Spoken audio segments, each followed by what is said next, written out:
This is a Channel 8 News special report. And good afternoon, everyone. We are going to break into programming here for an update on Governor Jim Pillen. His medical team at UNMC in Omaha, they're ready to give an update on his condition after he was bucked off a horse this last Sunday on a family farm. He suffered serious injuries. Let's take a listen. Acute care surgery and trauma here at Nebraska Medicine. We are here today to provide an update on Governor Pillen's recovery from injuries sustained after being bucked off a horse on December 22nd. As previously discussed, Governor Pillen sustained a splenic laceration, a kidney laceration, a minor vertebral fracture, and multiple rib fractures. We are very thankful for our colleagues at Columbus Community Hospital in Columbus, Nebraska, who stabilized him that day and safely transferred him to our Level 1 Trauma Center here at Nebraska Medicine. Once here, he underwent splenic embolization, which did stop any further bleeding from that splenic laceration. I think the most uncomfortable part of his recovery was the rib fractures. And on December 25th, he successfully underwent rib stabilization, which you guys will hear a little bit more about this talk. He has been an ideal patient, very much so eager and anxious to recover. He is looking forward to returning home today with his family and friends. We are thankful for our partners and our colleagues in our emergency room, interventional radiology, ICU, and step-down units, physical and occupational therapy, acute pain, the operating room, and most of all, our trauma team, everyone else who was a part of his recovery. As we have always known, it takes an entire army to care for a traumatically injured patient. I'd like to introduce my colleague, Dr. Zach Bauman, Trauma Medical Director and Medical Director of our Chest Wall Injury Center, to talk about the governor's most recent surgery.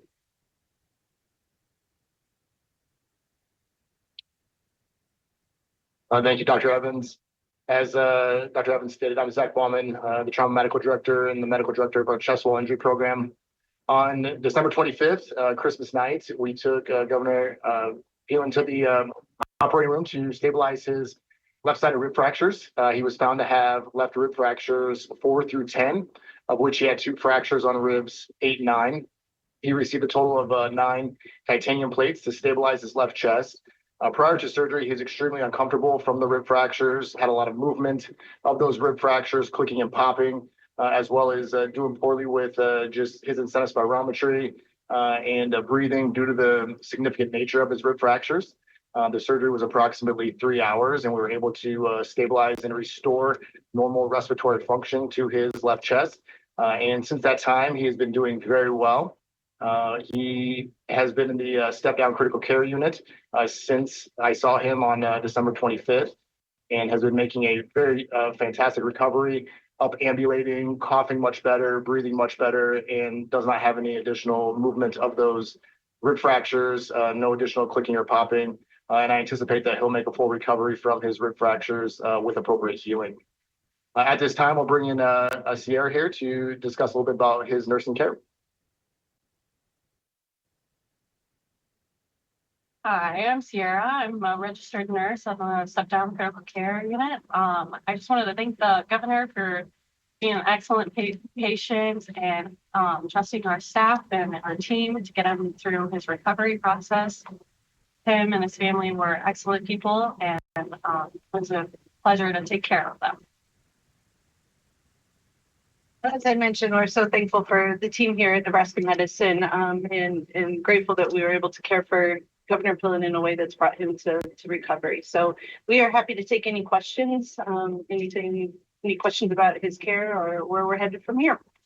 Doctor, it's just you might have mentioned this on Monday, Sure. but talking about his initial transport here to Nebraska Medicine, was that by ground through an ambulance or was that through here? I actually don't know. So he does arrive here. Typically, once they arrive here at our hospital, all we see is a patient on a gurney. So I believe it was by air, but we can get you that information later. I mean, that was full recovery, 7 months. That was before you do surgery. Was that change or accelerate? It does some. I'll speak to the solid organ injuries and then Dr. Bauman can speak to the ribs. The splenic injury, as mentioned, has been embolized, which slowed the bleeding significantly. We saw no further evidence of bleeding from that injury, and the spleen will take several weeks to heal on its own. We don't foresee any complications where that is concerned. We thankfully did not have to intervene to the kidney laceration. It too, thankfully, will heal on its own. And as mentioned in the earlier press release, the vertebral fracture is very small. It's only to the wing of the vertebrae and also will heal on its own over the next following weeks. So as far as the rib fractures. In terms of the rib fractures, the whole goal of rib fracture stabilization is to expedite the recovery, get patients back to their activities of daily living much faster, which I think we've already seen. You know, when I saw him in the preoperative area prior to surgery, you know, it was really difficult for him to move around, cough, take a big deep breath, those types of things. Since that time, he's been up ambulating with ease, very frequently on the floor. I actually met with him yesterday and today, and he was eager to go home. He said he felt 100 times better, and he was very thankful that we were able to do this because he really honestly felt that he didn't know what he would be experiencing if we hadn't stabilized his chest and restored normal respiratory function for him. Question that came in on Zoom from Josh. You mentioned he's looking forward to heading home. Can you provide more details? Will he be released today? Yes, our plan is for him to be released today. He's definitely, like we said, eager. He's dressed, ready to go. So just a matter of time before we're able to get him out of the hospital with everything he needs. And the plan is to be released to his home with his family. Talk a little bit about how your nurses on your staff. What did they do for Christmas? Talk about how they spent Christmas. Absolutely. Well, I wasn't here with him on Christmas, but they definitely try to make Christmas a little bit more merry since we're in the hospital.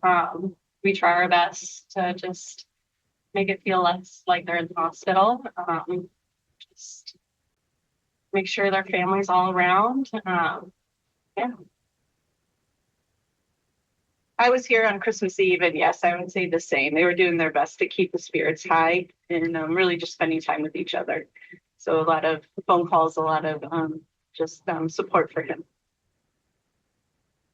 As you mentioned, when he wants to get back on his horse. He did, as I hear. That was like one of the main questions that he asked me when I was talking to him in the preoperative area. So I think that he is eager to do that, but we'll see how things progress. Obviously, we want him to heal and make a full recovery before he does that again. So we'd like to see some more recovery first, but do support getting back on the horse. Do you think he will, as medical, do you think he will be in the legislature, the first day of the legislature session coming up here in about 2 weeks or so? I would foresee yes. I think he's made, like I said, significant strides over the last few days, specifically after surgery. And so obviously want to give him time to regain his strength and to feel well again, but I don't foresee any issues. Talk a little bit about how unusual that rib procedure is. I've heard of addressing those quite a few of these. So how unusual it is and what kind of benefits along. Yeah, so rib fixation has really become really getting a lot of popularity in about the past decade. It's gaining a lot of strides throughout the country and the world. We've been doing it regularly here since about 2016, and we actually have a dedicated program to this. We probably do about 120 to 150 rib fixation cases a year. And so I think that it definitely provides a lot of stability to the chest and increases and expedites that recovery, prevents a lot of those complications like pneumonia, potentially winding up on a ventilator and other things.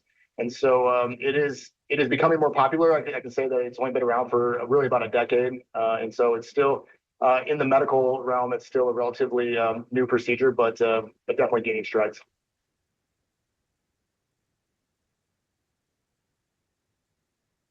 Sorry. In terms of falls and slips, obviously it's winter time, so we walk across from the mansion from the office every once in a while. With your patients who have these sorts of procedures, does it reinforce them in terms of re-injury risk or anything of that nature? No, it shouldn't help or shouldn't propagate a re-injury by any means. Hopefully it will help prevent that, make it more stable, less painful when he's moving around. And actually, most of the time when patients, if they are going to re-break the ribs, they actually don't break it over the area that we put the plate. They break it on either side of it. So it actually creates a pretty solid construct.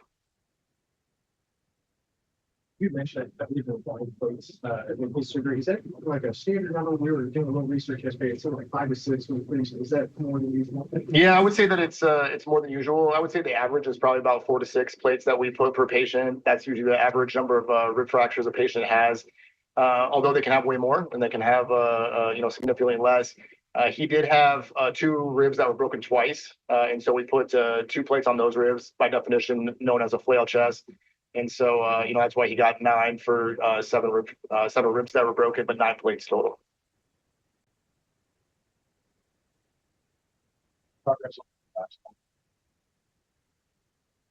The collapse lung has resolved. It usually resolves on its own. He had a pretty small collapse lung.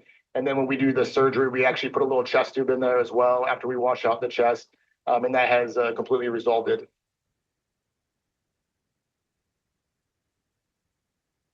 Going back to an earlier question about how the governor was transported, it was by helicopter. His office just confirmed that for me here.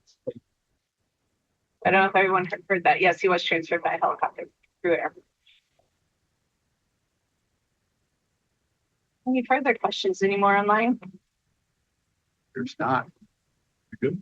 All right. Well, we thank you all for this opportunity to update you as well as the public on Governor Pillen's recovery. It's been really our pleasure to be here to provide this service. It's what we show up for each day. So we appreciate everyone. Thank you.